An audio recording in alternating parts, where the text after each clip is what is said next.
کچھ لوگ ایسے ہیں جن سے عذاب قبر ہوگا ہی نہیں. میرے رسول کریم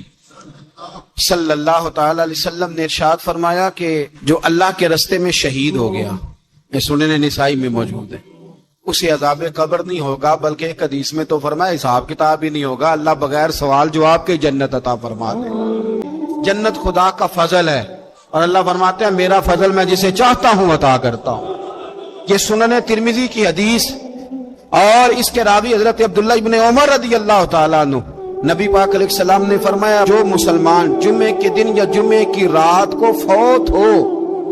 اس کو اللہ تعالیٰ قبر کی آزمائش سے محفوظ رکھتا ہے. جو جمعے کی رات فوت ہو جائے یا جمعے والے، یعنی جمعے رات اور جمعے کی درمیانی رات چلا جائے یا جمعے والے، تو اللہ اسے عذاب قبر سے،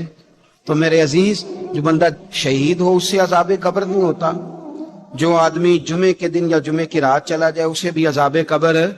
نہیں ہوتا. اور میرے رسول کریم صلی اللہ تعالی علیہ وسلم نے فرمایا جو بندہ ایک دن اور ایک رات، یہ حدیث صحیح مسلم میں، سنن ترمذی میں، مصنف عبدالرزاق میں موجود ہے،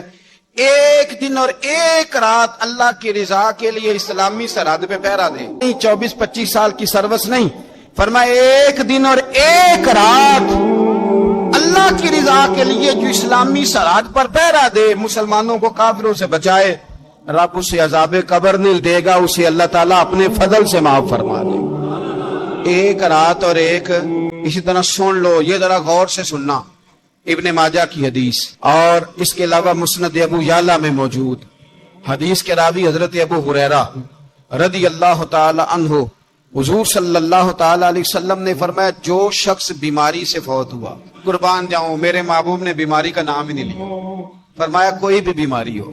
فرمایا جو آدمی بیماری سے فوت ہوا اللہ اسے شہادت کی موت عطا فرمائے گا، اور وہ عذاب قبر سے اور قبر کے امتحان سے بھی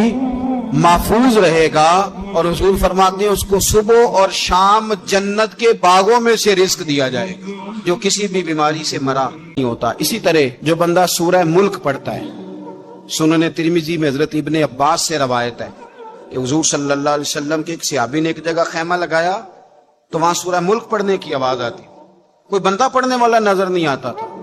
جب حضور کی بارگاہ میں عرض کیا تو فرمایا وہاں قبر تھی، اور قبر کے اندر بیٹھ کے میرا صحابی سورہ ملک کی تلاوت کر رہا تھا. اگر ہمیں خسرہ نمبر یاد ہو جاتا ہے نا اپنی جگہ کا، اور ہمیں پتہ ہوتا ہے کہ میرے والا حصہ کتنے کروڑ کا ہے،